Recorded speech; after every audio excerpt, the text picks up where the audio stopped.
So before we get into our masterclass, I just want to say a few things about Micheal. I was hoping I could unfold his entire bio, but it's so long, we'd be here the whole night. Micheal Curry is a multi-award winning production designer from the USA. He is an accomplished puppeteer from the USA. Micheal has worked across many different areas of performing arts, music, theater, drama production, including Broadway shows and Olympic opening ceremonies. He has a great website at www.michealcurrydesign.com, which showcases some of his amazing work. So if you want to see more of his work, you can go and see on that website. And he did a great talk on TED Talk. I really enjoyed that talk, the Golden Minute, unleashing creativity on demand. It was really amazing and very inspiring. So yeah, this is all I can say about Micheal. I think I'll leave this time to him to just tell us about his journey as a creative, amazing, phenomenal person. I cannot wait. I'm really looking forward to this one. Micheal, over to you. Thank you. It's really a pleasure. One of my favorite things to do is connecting with people, especially people who are just developing, because there are many things that people like me have learned. I've been doing this every day for 38 years. So I'll talk about two specific things. One is the art, the storytelling and what that is. Then I'll talk about kind of business practices for an artist, in a sense, and it's especially important for young emerging artists, designers, production people. It doesn't matter if it's creative or technical. There are certain rules about how to conduct yourself that will give you better success. One of the reasons why understanding practical business is important is that we are always, as artists, trying to get something done that hasn't existed before. So we are always trying to talk somebody into some element of risk. Believing. Yes, and it's usually we're asking them to depart with some of their money so I can try my risk. So you have to do that with certain a convincing manner. You have to, it's the language you use and the confidence you show. So I'll talk about that. But my favorite thing to talk about is art. Rachel asked a question before you got on, Mildred, about how I made the choice to go into production arts. And I explained that I started as a young man. I was really good at drawing cartoons, and like a boy does, a young child, I was at 6, 7, 8 years old, I always was drawing. And then I learned to make cartoons that looked like people, friends and teachers, and then everybody liked them. I had something that made people happy and they responded. And so when a child gets some encouragement in an area, they usually blossom in that area. If you were a young child and you played the piano or the mbira or whatever, and you were good, you get encouragement. So I not only enjoyed drawing very early, it made people look, and I connected with people that way. And I thought that was very, very fun. And I continued doing it. And then I started discovering real art, when I was 16 or 18, seeing books on Rembrandt, great painters, and really being touched by them. And then thinking, maybe I could do that. And so I became a very serious painter at age 18.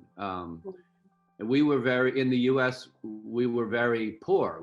I was one of the few Americans that was very poor and living out in isolated the country. And I presented some of my drawings to art schools, and they recognized talent, and they gave me a scholarship. So I was one of the very lucky ones that my early talent, because I worked hard painting, Uh-huh. it carried me through. So I did go to art school and did receive a university degree. And Mhm. I was in the west coast of the US in a very isolated area in the forest, in the mountains. Okay. Uh, and as a young man, as an artist, you think I have to go to New York City. So I did. At age 22, I went to New York City, and that's where my life began. You know, I really encourage young artists to spend times in cities. You know, you may eventually find it's not for you, but when you're young and you're still moldable, you know, you're still learning, it's Uh-huh. great to be immersed in that. So in New York, I was going to be a gallery artist, a painter, Okay. and was. I struggled just like you should, you know, um, doing whatever I could to survive. And I discovered theater in a very different way. There was a parade in New York City on Halloween. You know, Halloween where everybody dresses up, and Hmm. every year they have a very serious parade called the Greenwich Village Halloween Parade. And I attended it in 1979, and it transformed me. I saw giant costumes and crazy energy and street performance and dance. And I thought, well, for fun, the next year I would make a costume for myself. So Wonderful. yeah, I would, you know, from painting, I still had I had a studio. So I made a creature that I wore on a big backpack, and it was a pterodactyl. It's a type of dinosaur. And I spent 5 months building it, making it, um, and I think back, and it was a, we call it the eureka moment, the moment that the light bulb goes off over your head. I really enjoyed making something that I knew would be a visual piece, Mm-hmm. but also something I would inhabit. I would create the energy and movement. Movement was a thing. I didn't know I was a choreographer until I started moving sculptures, moving costumes. Mm-hmm. So, long story short, I went to the next year, the parade, and I wore this costume. And it was very good. Even to my standards today, I think it's a good piece. Um, but what happened was many people go to that parade, and many people in theater, Broadway, movies, and everybody liked my costume. And so I Okay. received that night, I received phone numbers and business cards, and I gave my number to people, and Okay. out of that came so many contacts, so many people: Julie Taymor, Robert Lepage, John Napier, the famous English designer. So my life changed that night. I became interested in theater and performance instead of painting. And what happened, uh, among those that called me was the developer of a magic show in Las Vegas called the Siegfried and Roy Show, the biggest magic show in the world. Wow. And um, I was asked that next day if I would design some characters for the show, similar to what they saw. And I did. And it was a very big job and a very famous show. And so my first show in theater was Mm-hmm. very big, was a spectacle in Las Vegas. And so from that day on, I called my friends. I didn't have theater friends, but I had sculptors and welders and engineers and painters. And I formed my company over that next year. And that was almost 40 years ago. But I was telling Rachel before you came on, my skills as a painter and understanding color, light, graphics. I think painters are great lighting designers because they have to create light through a artificial means. It's an illusion they create of light, but we painters think about light in every brushstroke. So I had the good tools to go into theater because I understood composition, how, the framing of an image, Yes. and I understood light, and I understood balance. But what I didn't know anything about was storytelling. And when I was a young designer, older designers would always say, "Oh, it's the storytelling. It's the story. The story was everything." And I thought, no, it's how good something looks. It's how bright the color is. It's the, it's the form. It's the art. No, it's the story. And I So thought they were wrong. But I'm telling you that as I get older, I realize what they were saying. It's all the story. It's everything is about the story, trying to communicate through this. true. So that's my simple origin story. That's how I got into theater. But I'm a sculptor and painter, and I have always loved animals. And for some reason, my animal work or my creatures have been the thing that is most appealing to audiences. And so that's where I've been asked. It's not as if that's only thing I can do, but I'm asked to do creatures. But that's very popular with audiences. They get tired of humans, I think. People get tired of humans. So I offer a story being told to another kind of character, and it makes them look harder. I was telling Rachel earlier that when you put a puppet out there, there's something strange, and it makes you look very hard. It makes you listen very well because there's something that's odd, unusual. And so I use that as a means of communication. Wow.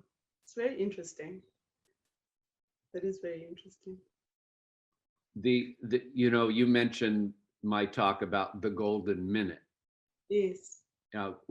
Without going into it too long, and this is an important thing I want to convey, is that original ideas, original to you, are the most important thing in your work. And the reason it's true is that people recognize originality, and they also recognize a copy.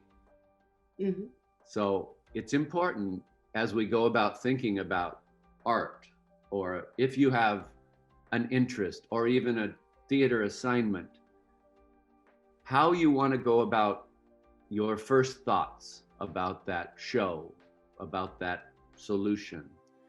You can go on the internet and look up the subject and look at what everybody else has done with that idea, or you can spend 1 minute closing your eyes and seeing the picture and the image you have in your own heart, in your head. And so what I ask artists and people to do is think individually and creatively rather than being reference oriented. Mildred, one thing that has changed a great deal in my career as an artist is that I started before the internet. You're the analog, in the analog era. So I love the internet. It's much better this way now, but it is only a tool. It is nothing more than this pencil or another tool to present an idea or to learn something. It doesn't think for you. And I think that many people let it think for them. They let what they can find in research become their ideas. And they only go that far. So I I urge people to think about it in the other direction. Mm-hmm. Think about, see, the best supercomputer is still the human mind. It is. The computer won't be where our mind is for decades. And even then it will think like a child. So you have a supercomputer and you have this incredible, we call them instincts or signals from inside. I had a flash of an idea. Well, that's very special. It is your subconscious, which is all which has been formed by all your hard work and your discipline and your previous life's experience. It's very smart. It's always working. And many people find a way to close it off in a room and they don't access it. But I'm a big fan of intuition. We call it the gut, what your heart tells you. And when I'm in a design meeting, especially with a team, collaborators, the early stages of an idea where everything's possible, what are we going to do? I really trust people's first instincts. So what I might do with you, Mildred, if we were doing an opera, I might not tell you what opera we were going to do until we have a meeting. And then I might play the music and say, Mildred, what color is this music? And I would ask that you give me an answer. And then I would ask the next collaborator, where are we at in this music? What does the environment look like? And we would go around the room and we would collect first ideas that are natural.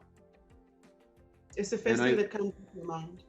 Yes, and not research what other great artists have done with that opera music. So it has a chance of being more attached to you as an artistic group, and it has a chance of being more original. And also I would say that if you present to a very high level producer, let's say it's a producer, they're very smart. They've seen everything. And they also can spot a copy, something that it was. So, but they really appreciate innovation and risk. So I think young artists should allow themselves to take risks, and it will move you faster up the ladder of success than if you are not original. And you may succeed faster early if you're copying, but the long run, in the long game, originality is best. It really is. And I've seen it so closely now. I've seen many of my collaborators, my early collaborators, some have really succeeded and some haven't. And I've always paid attention why.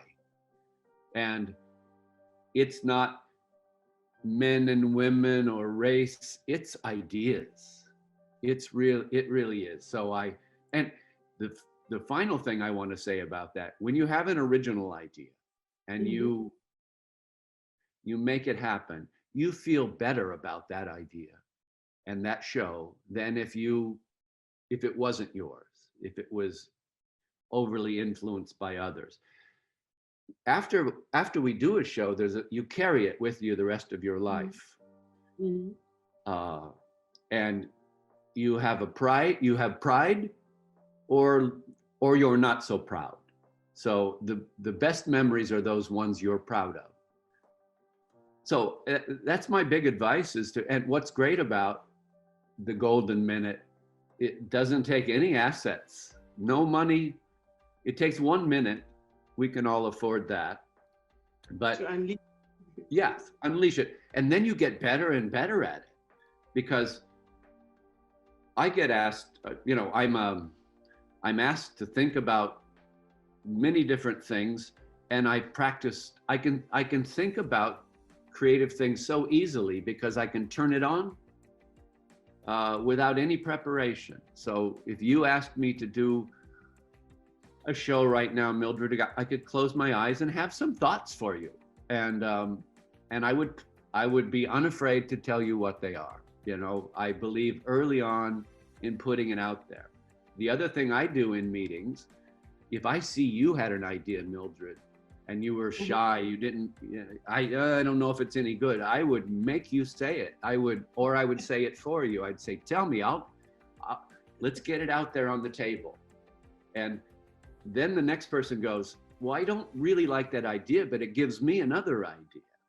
So it's like a meal that you put, everybody contributes some different ingredients and you make something out of it.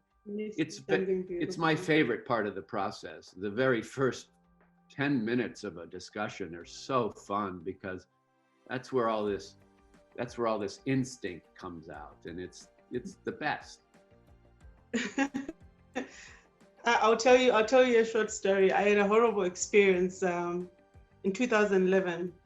I was asked to do a design for a rock show, Killer Queen, who will rock you.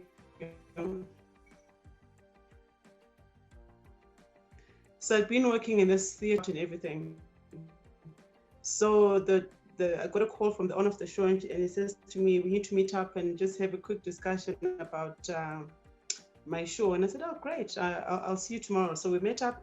So I went there with a rough sketch of a design, you know, mainly because I know the venue already. I know where my fixtures are. I know, you know, so I get there. He gives me an enormous script and a CD. And he says to me, take your design and put it in the dustbin and go home and listen to the music and read the script. When you feel that you're now one with it, then you can call me. Then we can start talking about designing for that show. So my first 10 minutes were horrible for that show. I went home with a scar, you know, it wasn't, but I got what he was trying to say, because I went home, I read the script. It was a very long script, and I listened to the music, Killer Queen, and eventually I started, even when I was bathing, I'd be singing the songs, you know, and I thought, you know, I think I'm ready now to start creating a piece for interpreting the way that I understood it, using the lights, you know, so. Well, I guess I should say that it doesn't always go your way. Yeah. If you're invited to see something that somebody has already thought about, what I often do is I say, show me everything you've been working on, you know, and I keep my own design in my back pocket. I should have known to do that. Yeah, and because let me just say, if you would have been all ears and listening, what do you want to do? And you can find a time to say, well, I had an idea of my own. And if you time it right, sometimes it can just really make, they're so ready for a new idea. So yeah. It's time. It's like a comedian, you know, knows how to when to tell the joke for the most laughter. So yeah, and look, I have had plenty of disappointments where I always say my golden minute, my great ideas. I've put a lot of ideas out there that I'm so excited about, and I can't believe when they react like, you know, nothing. Or they say, throw that in the dustbin. No, that one was painful. I'll never forget that one. Well, it takes a lot of confidence to be an artist. And so with that you have to develop enough armor that you can people can say no, and if you're really making risky artwork, progressive new artwork, you'll find many people hate it. True. Every major movement in art or cinematography or photography, when it first was exposed, there was always a lot who hated it. And the case from painting to photography. Look at this, one of the most major artistic blows to happen to the art community is when photography was developed, because it changed thousands of years of drawing and painting. And but what it created really was expressionism, cubism. Matisse was called a wild beast because his work was so ugly and messy, because photography had come in and most painters were trying to replicate photography, realism. So Matisse reacted against that and made anti-realism, the opposite, and everybody hated it. And then now Matisse is considered both a master and to some people old news, you know. So it's the next thing. Yes. If you don't have people that are questioning and probably saying they hate your work, it probably means you're not pushing far enough.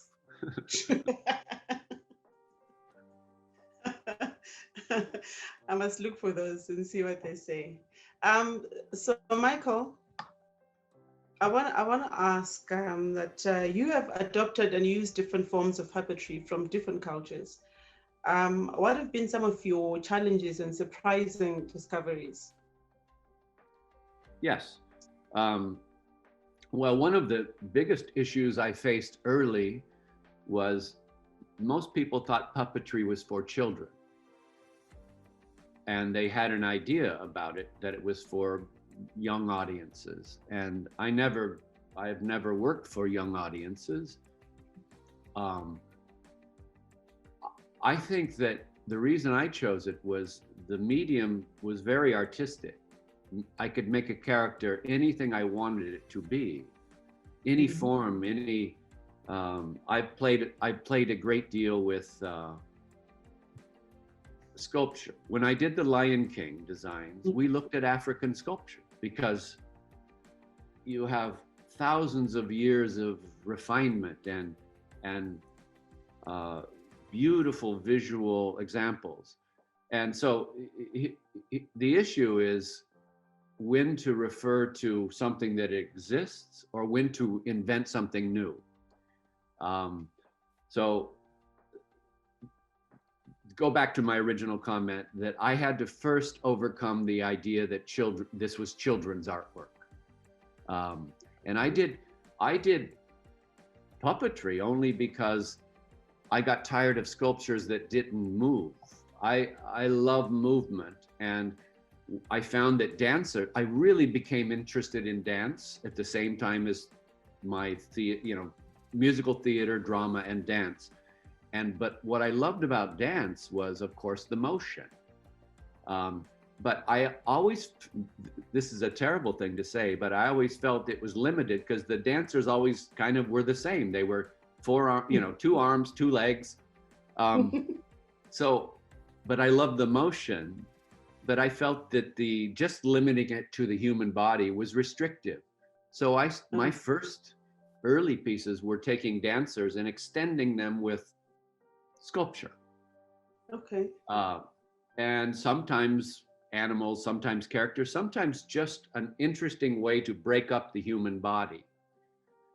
And then when I found that I had a broader palette of storytelling, because no matter how much a dancer can really transport you, you keep going back to their body, their mustache, their whatever. So yeah. I found by just taking away the personality of the individual and expanding it into an art form, a sculpture or a painting, really helped give a broader expression. And so also dancers were very good with my puppets. I don't use puppeteers. In the puppet community, I'm considered, how can I say, a radical, because I don't use puppeteers. I use dancers. Dancers are disciplined. They count music, which most of our work, and you as a lighting designer know that music, the audio and the visual are linked. Yes. So yes. The dancers knew how to stay with the music, and they also looked good. My form of puppetry lets the audience see the puppeteers. And there's no puppeteers around here, so I can say this. They look like gamers, you know, they're like, they don't move well. So dancers, if I'm going to have a shadow in the picture on stage, you know, somebody behind a puppet, I want them to look good and know how to become invisible, know how to become visible. So dancers are really, really, as you know from lighting design, dancers are so fun to light. Yeah, they are Yeah, amazing. and they're smart, and they work together very well. They're used to working in ensemble. Hmm. Uh, so my form of puppetry is quite big and expressive. It's not about eye blinks and little mouth, you know, a small puppet. It's generally thinking about the whole stage picture. And I also do a great deal of scenic design, and I think about the whole stage as a character. I think Hmm. about the whole stage as a puppet. So most of my stage designs involve movement uh, of some sort, and usually I try to let the stage tell the story as a character. And it's a good way to think about stage design, is to think that everything has to be part of the storytelling. Um, True. and there's no better example than lighting. You know, Yes. a Yes. very good show can tell the story by not speaking any dialogue, but At just all. lighting and movement and the set. So you light as though you're lighting for a deaf audience. Yes, I always say that, and we've tried it sometimes, where I videotape a show and we watch it without sound with the creative team. It's a great technique. It's Um, amazing. yeah. And Uh, you should be able to follow the story just by watching even without the audio, just following the yes. lighting. And then I've made writers listen to the show without the video turned on to Okay. see if the show still conveys. The show The has to same. be complete without visuals and without Uh, audio. And More, it it's, you know, when you watch a movie or television with the sound turned off, it's very disturbing. it is, especially Yeah. horror movies.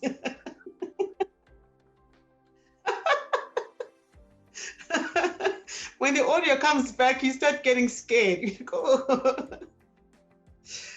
Yeah.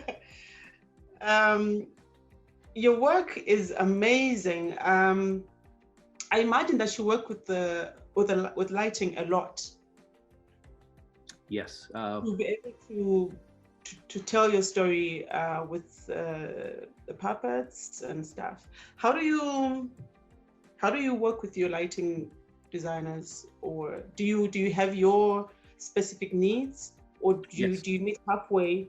Because I imagine you're a storyteller telling your story via your puppets, and then the designer also is telling their story, interpreting with the lights. So how do you balance that out? Yes. Well, many lighting designers I work with repeatedly, so we come to know, you know, the Each other. language. But It's very for important. instance, for instance, we are changing all of the costumes and puppets in The Lion King worldwide, because we went from heat-based lamps to LED lights, and Okay. everything looks different. So everything is new LED lights have a chance of destroying color. I hate LEDs. Can I just confess? I hate LED Yes, lights. yes, but get used to it.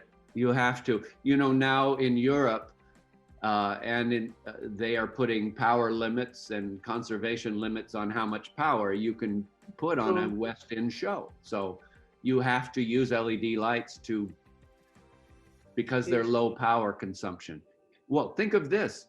Another time in art history, we went from lamplight and daylight to the artificial light, and Yes. it changed painting forever. And now Yes. we're having a similar, change. So So I'm talking to the lighting designer, Mhm. Don Holder, about how can he tune his LED instruments to best replicate tungsten lights, heat-based lights, because it's Mhm. warmer, it's more It is yellow. warm. Yes, it's Our, warm.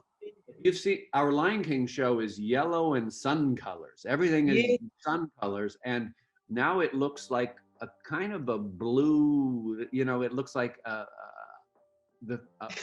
futuristic Lion King. So I'm having to change all the fabric dye, the painting of all the masks and puppets are having. I'm making them much more orange, red, so that the cool LED light finds Uh-huh. finds the correct thing. So I'm giving you an example of how I work with lighting designers. So I'm trying to get him to adjust, and I'm adjusting, and we'll find it in the middle. The other way I work with lighting designers is that um, many times I ask them to focus the puppet and to cut off the puppeteer and to take down the lighting so it's more mysterious. Mhm. So we talk about storytelling, and many directors are confused by my form of puppetry and character. So I go right to the lighting designer and I become the director for that moment. Um, Okay. because uh, light is different on the human skin than painted human skin. So Mm. my puppets are generally some sort of scenic paint. And this is why I was telling Rachel before you got on, I think that lighting designers need to understand color theory for light and color theory for painting. They're different color wheels. Mhm. And Yes. yeah, and it's important. You won't be a painter.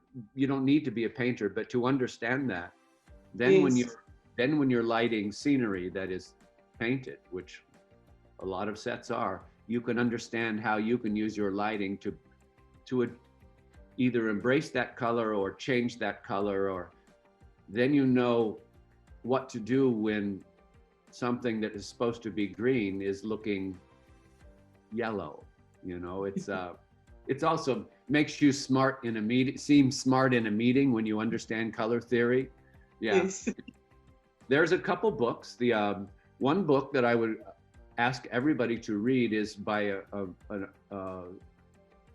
a color theorist named Johannes Itten, Itten, and it's called The Elements of Color. And it's a book about color theory. It's very simple. Every painter in the last 50 years had to read that book. And I've urged lighting designers to understand the color theory of paint as well. But so lighting designers are I often sit with them when I watch the shows.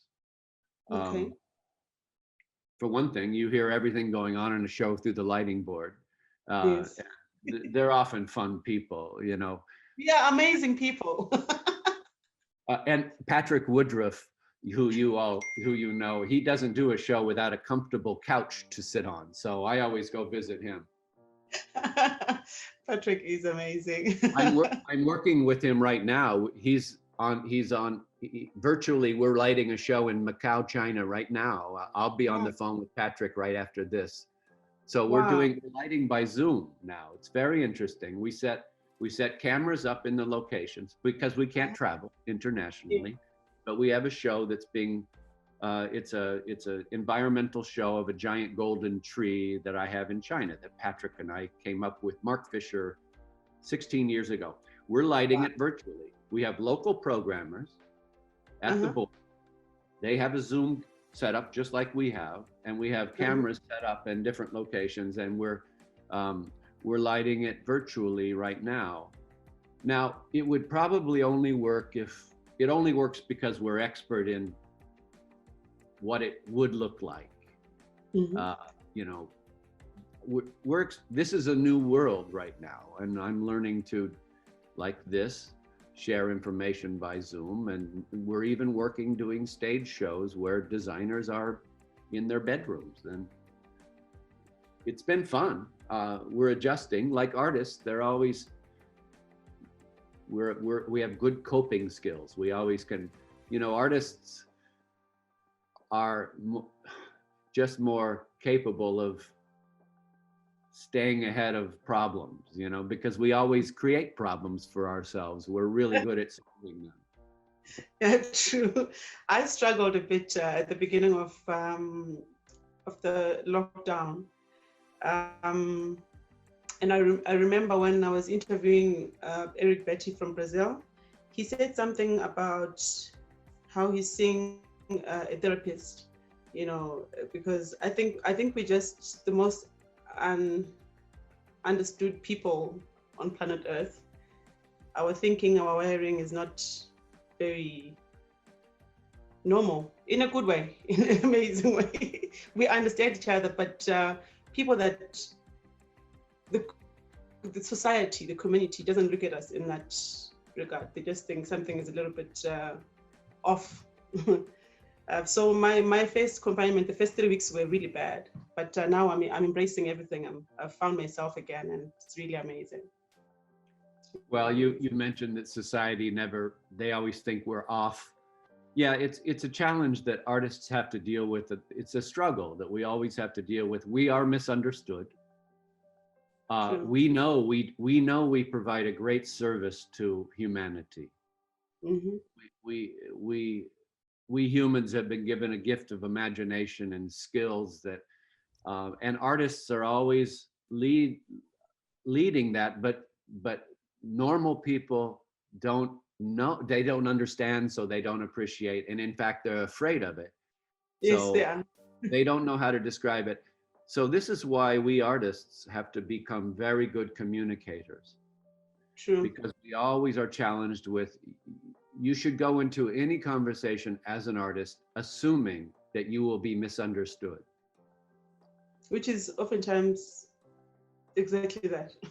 So you have to be kind and patient to who you're explaining it to, and change your speech, change your approach, do anything you can to connect.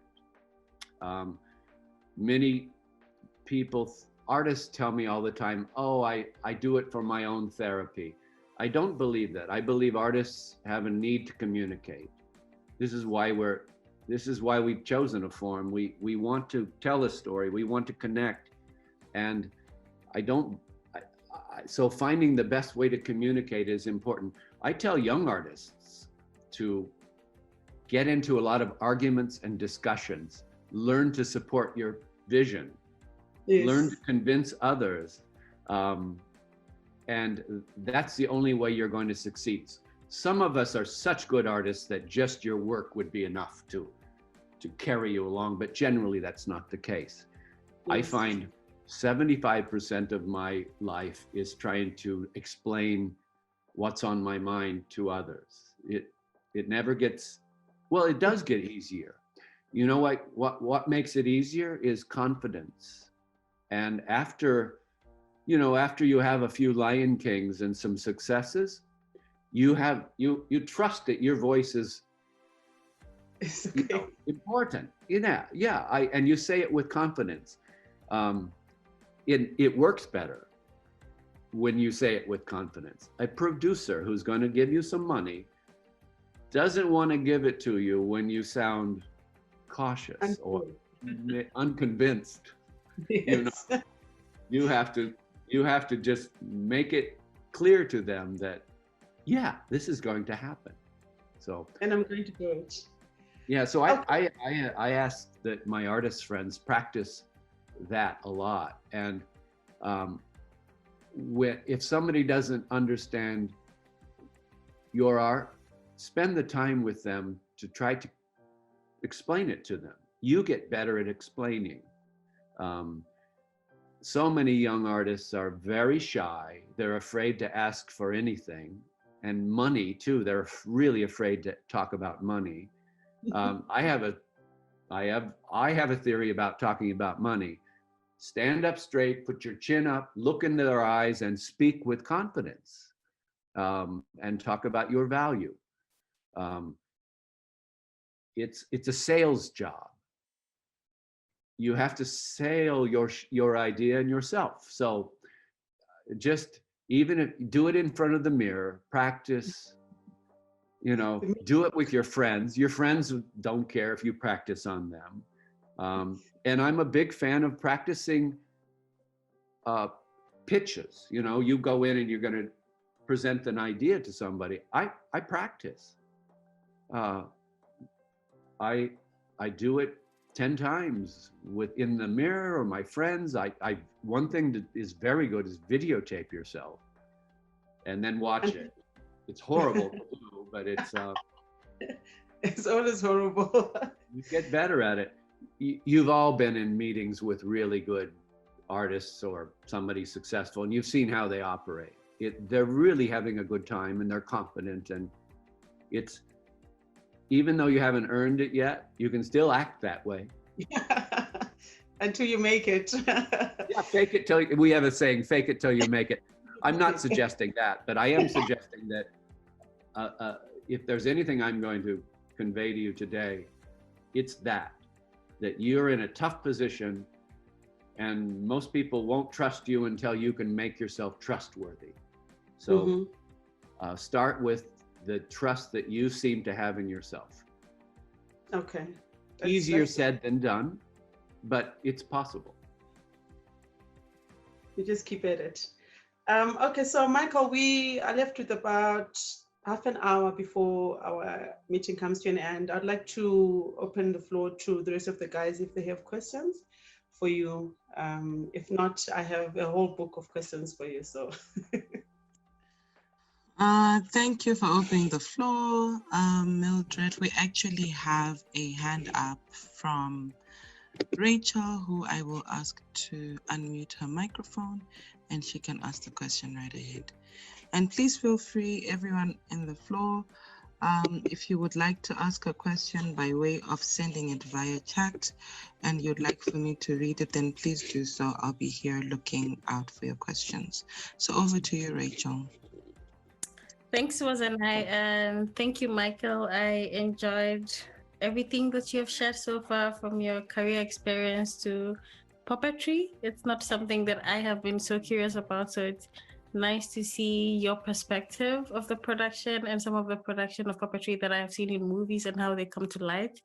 For me, my experience has been a lot in digital production, so photography and videography, and I'm just wondering, how can you salvage a story when in filming, for example, for a videography, you end up with bad lighting because of bad weather, and even in post-production, you're trying your best to work with all the tools to make sure you can still create the intention for what you want to achieve, but that is not working. How do you salvage that? Yes, it's so much of the craft is editing. In the scenario you described, where you're left with materials that aren't perfect, how do you go about it? Well, you hopefully throughout a production you're doing enough camera tests and that you can anticipate, that you can correct those things.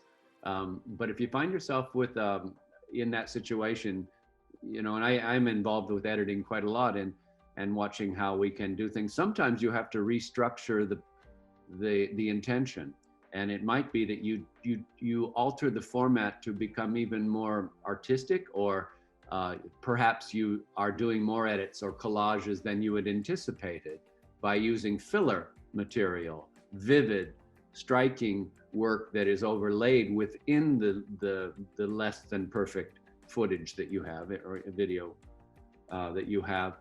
But the best thing to do is anticipate that could happen and do your due diligence and camera tests and continuity early. We always prefer, production allowing, that we have a full mock-up. We basically test every lighting scenario.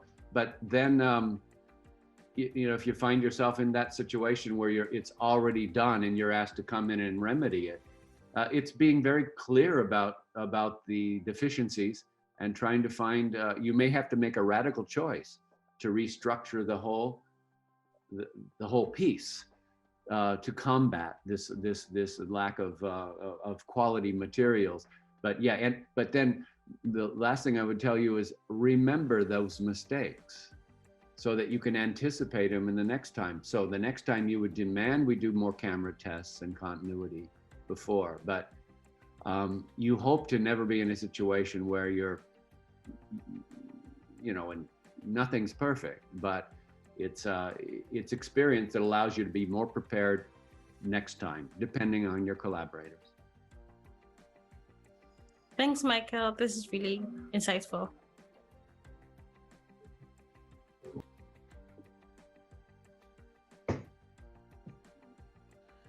Okay, and now we have Tino. Thank you, Rachel and Michael, for the conversation. I'll now ask Tino to unmute his microphone because he has his hand up.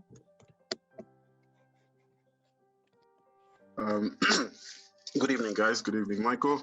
I found that everything that you said so far is very inspiring, and as an artist, it just also gets my blood pumping.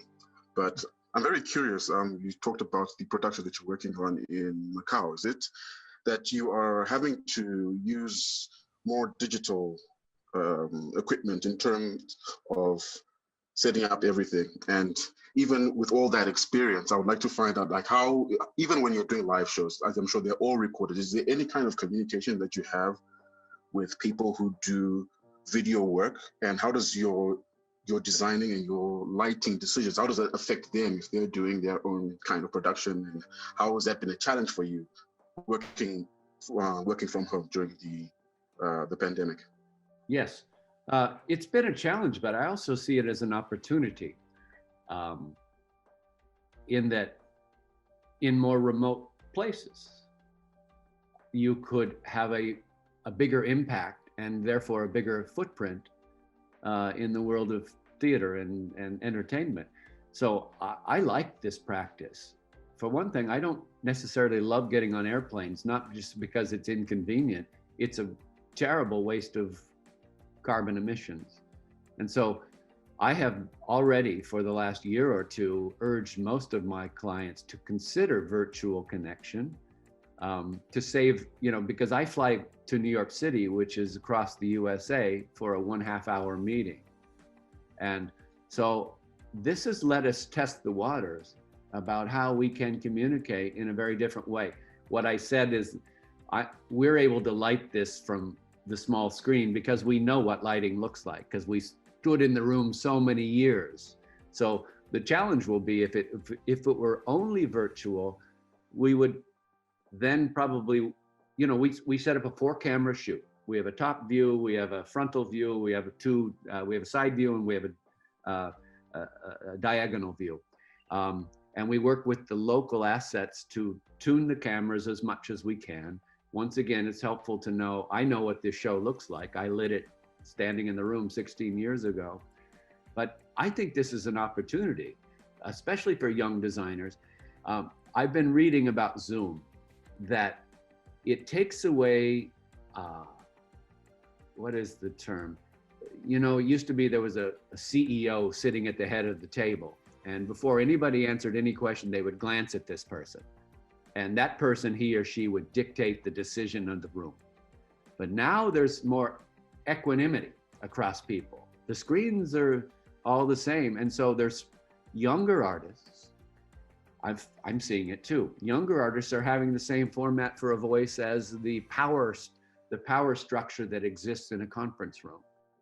I don't know if that makes sense, but look, I'm answering your question to say, yes, it's a workaround that can be helpful.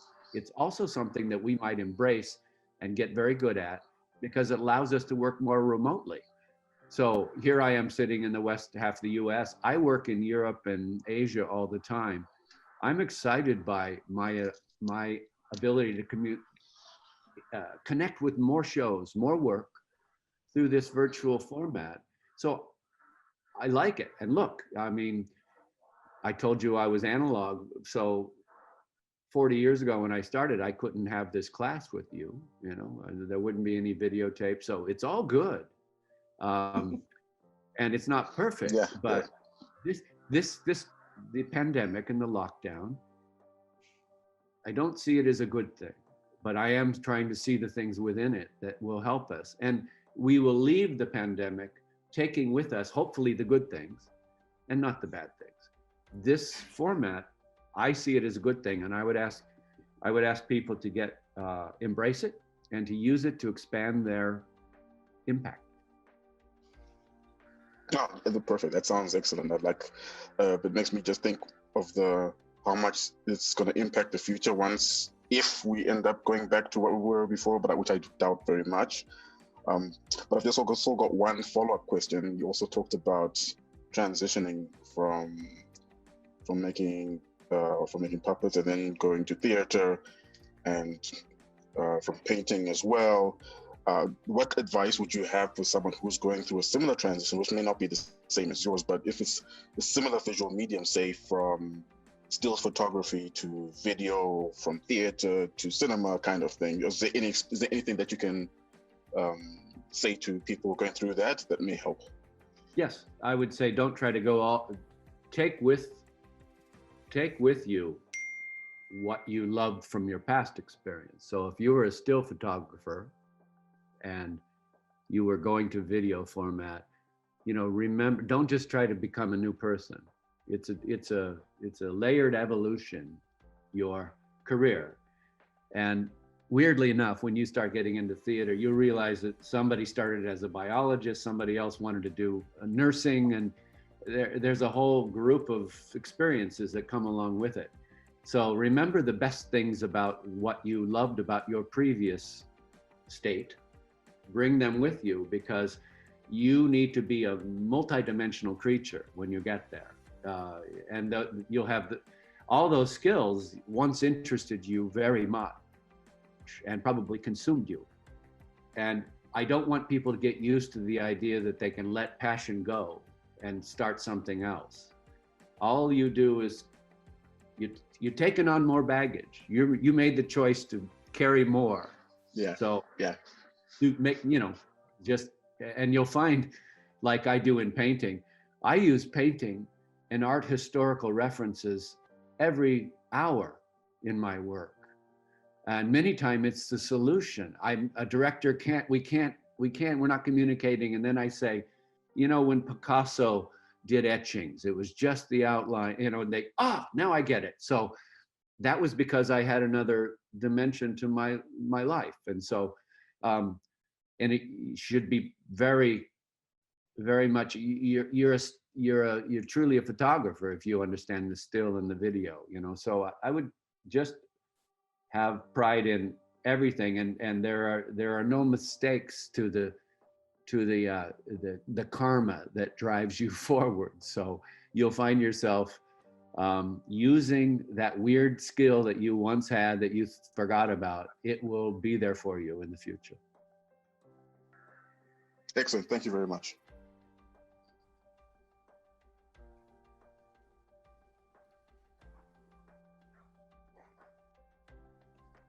Thank you very much, Tino, for your question, and Michael for that very insightful response.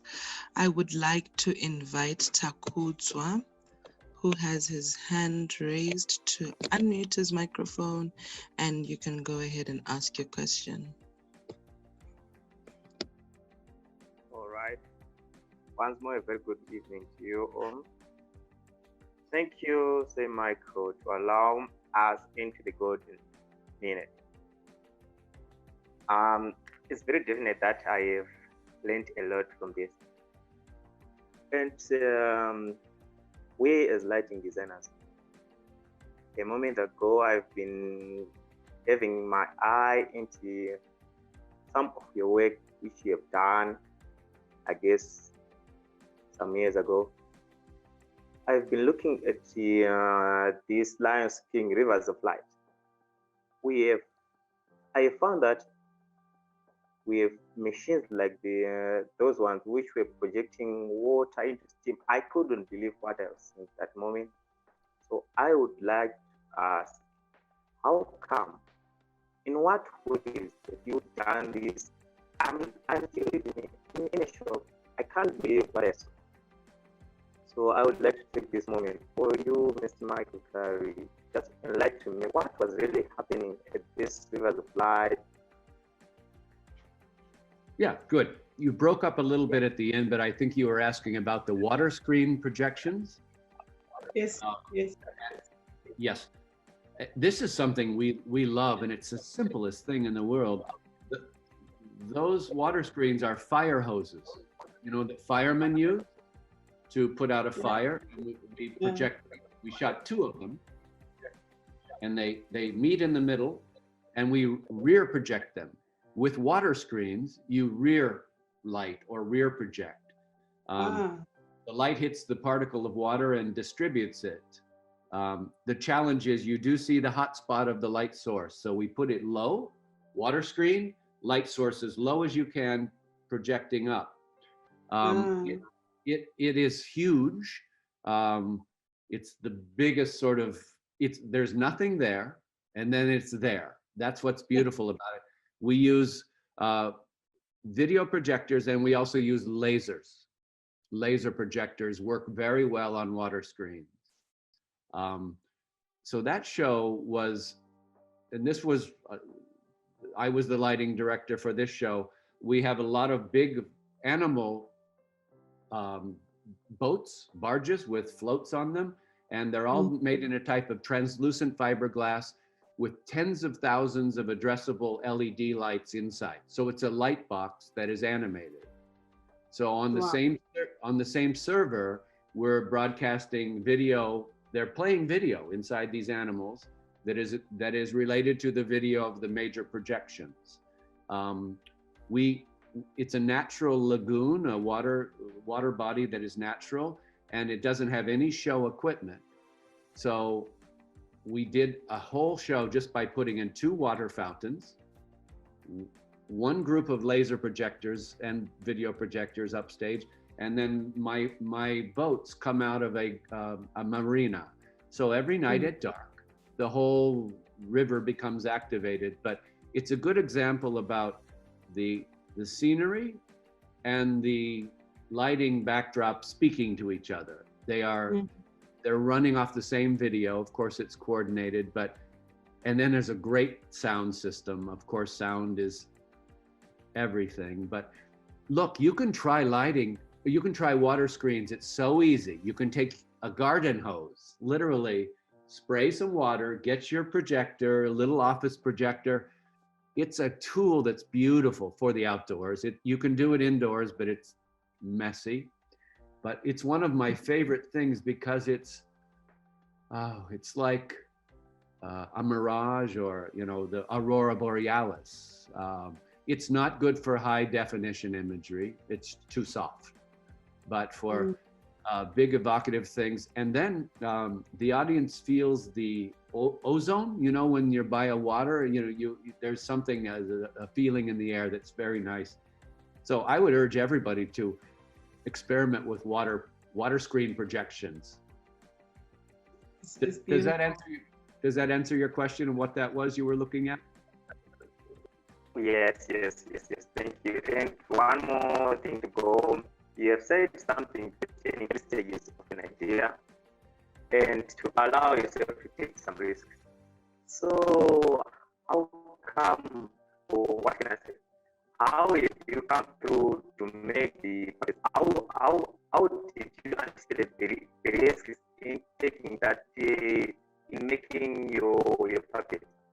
It's some sort of an engineering aspect which you more time to lighting designing. Have you taken into account that you face more this idea could not come through? You were breaking up. I didn't quite. Did he break up for anybody else? I didn't hear anything. Okay, I think the question was about risk. Just paraphrase the question for me, please. Maybe you can send your question on chat, Takuzwa, and then I can read it out because you're breaking. Right. Okay, so in the meantime, I'm gonna ask another question. Okay, I think he was asking about risk and maybe how far to go before you lose the job. I'm not sure what the question was. Or maybe we'll just wait for his question. Okay. Or if you want to ask me one. I'm glad that you spoke about the rivers of flight, because my son watched that and he was blown away. I'm not quite sure what he is. He likes to draw. He's 13 years old. He likes to draw a lot. He tells stories through comic, I think. I don't know. I'm still trying to figure out what what he is exactly. I'm trying not to push him a lot into lighting, but I think, well, it's inevitable. Look, I think his drawing skills are absolutely necessary. And the other thing I would tell all of you is keep a sketchbook. And my sketchbooks are filled with mostly writing and notes, but it is such a, I don't have it with me, but I use the same size sketchbook for 30 years and I have a library full of them, and they're not filled with great art. They're filled with moments of inspiration, but better than texting yourself a message. Somehow when the pen is put to paper, they've proven, brain science has proven that it gets in a different way. So I'm a big fan of carrying the sketchbook. It's kind of becomes your friend, you know. It's the thing you can leave. And if you're ever without an idea, go open one of your sketchbooks and just crack it open and look at it, and something happens where the machine starts again. They start working. Do we have the question from Takuzwa, or can I ask my own question?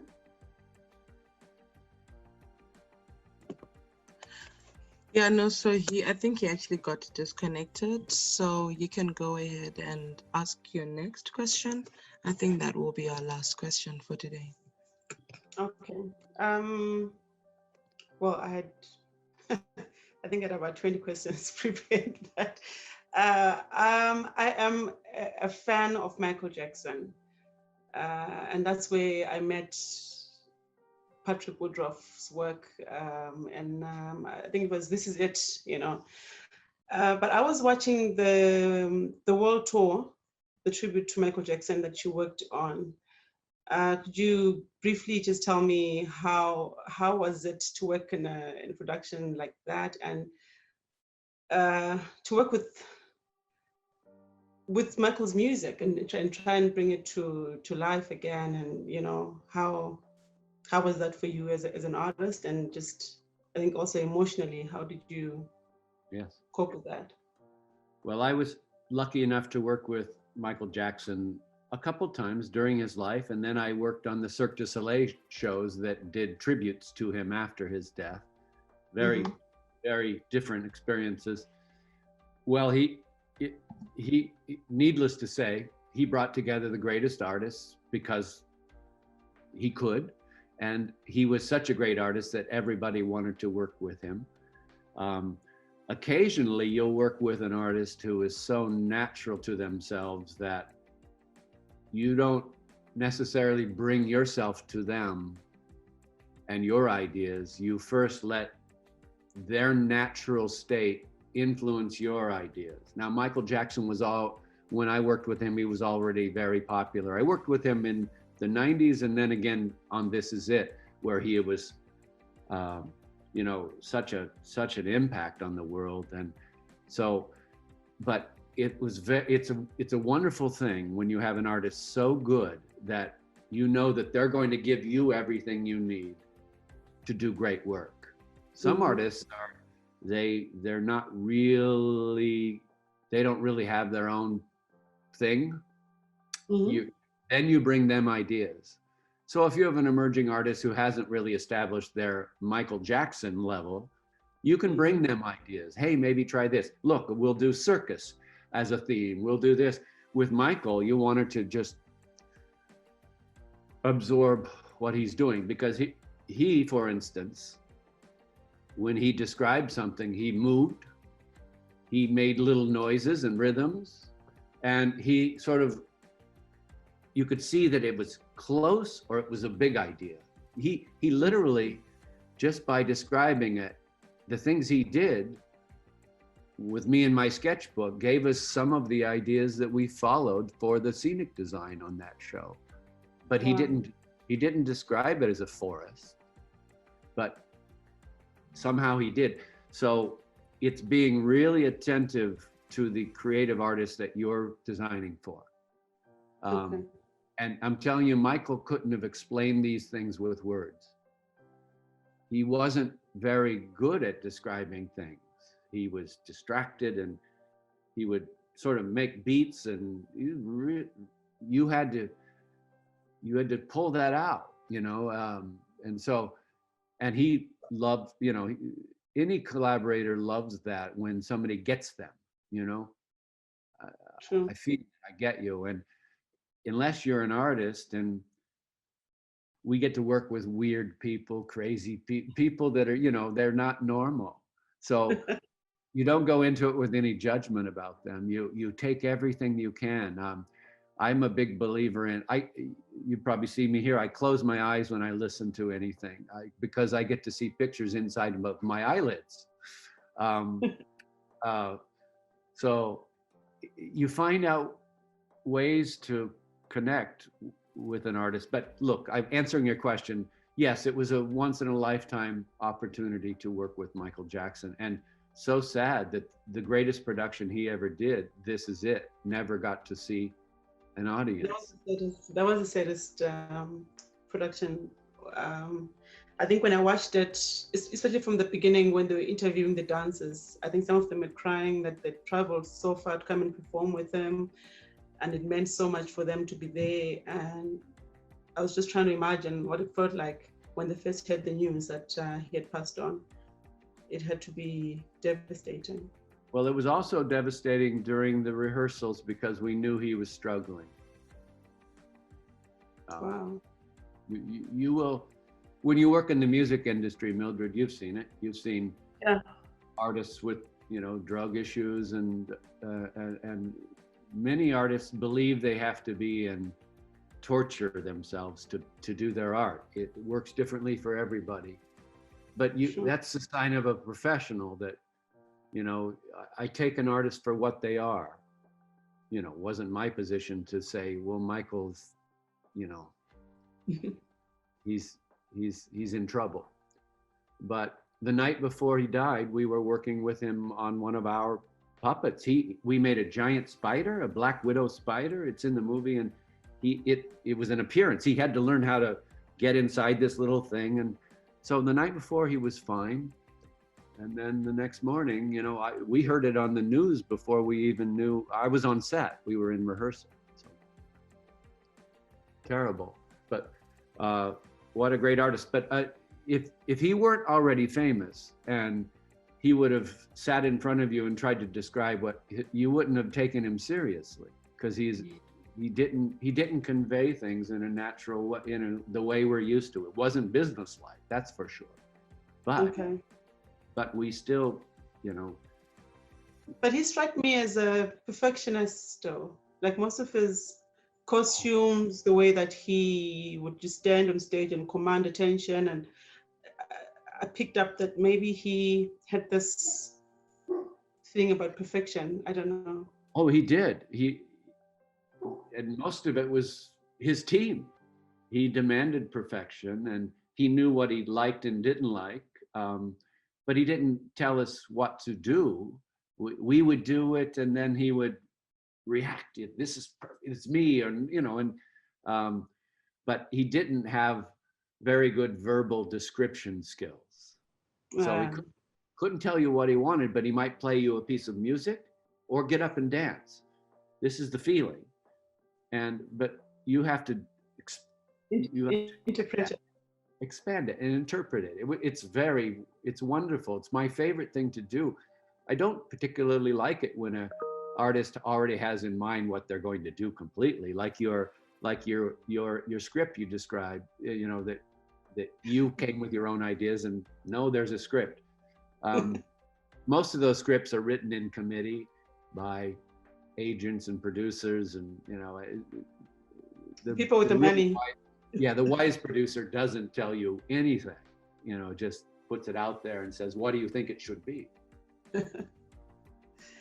Okay, thanks. Thank you so much, Michael, for sharing that with me. I really wanted to hear about the Michael Jackson experience, and thank you so much. So we are about to wrap up. Don't know if you have any last words for advice, I guess, for any Zimbabwean artist, who would want to get into especially your line of work. I would want to get into your line of work. I think it's amazing, but I wouldn't know where to even start. Well, my advice would be you would start with what seems natural to you. You wouldn't follow anybody else's pattern, Yes, as we all know, it's a great life because you meet such interesting people, and you're doing the good work of communicating art and imagination to people, which we all need. The only way we can survive is through imagination. And Sure. So keep in mind that you are the representatives of that, and probably without thanks. You have to do it as an invisible reason, The world's never going to say, thank you for all that great artistic thinking. They don't understand. Yeah, they don't understand, and that's okay. I also don't understand what a lot of people do and why they're interested in it. I'm really glad that there are, scientists helping with the world, but I have no interest, and I'm really glad there are great doctors, but I certainly don't want to do that for a living. So, but I have an interest in this, and it has a value. It's just that you're often never, rewarded for that. You're not rewarded publicly. I've had a good life. I spent the first 20 years very poor. I never had, much success but then the second half of my career, it's been rich two ways. I've made a good living. I keep a staff of people who I love. I have most of my company have been with me 20 years. Wow. And they have a very good life with children, and we're like an old-fashioned company. We're a family. But the first 20 years was really hard. I enjoyed it, but it was hard. And I look back and I wondered how I got through it. And, but it never seemed difficult at the time. Wow. Wow. That's very insightful. Thank you so much, Michael, for sharing this fascinating perspective. I would like to thank everyone who managed to join us tonight. I don't know how to say thank you, Michael. I really appreciate you taking time out to just come and watch a girl dream. I'm a dreamer and very ambitious person. I really appreciate. I would like to take this time to thank everyone who's here. Thank you, Wadzi. Thank you to Zimbabwe German Society, our supporters, for our Zoom Masterclass. Our next class is going to be on the 24th of October with Paul Constable and Hans York. So I guess we'll see you then. Great. Goodbye, Michael.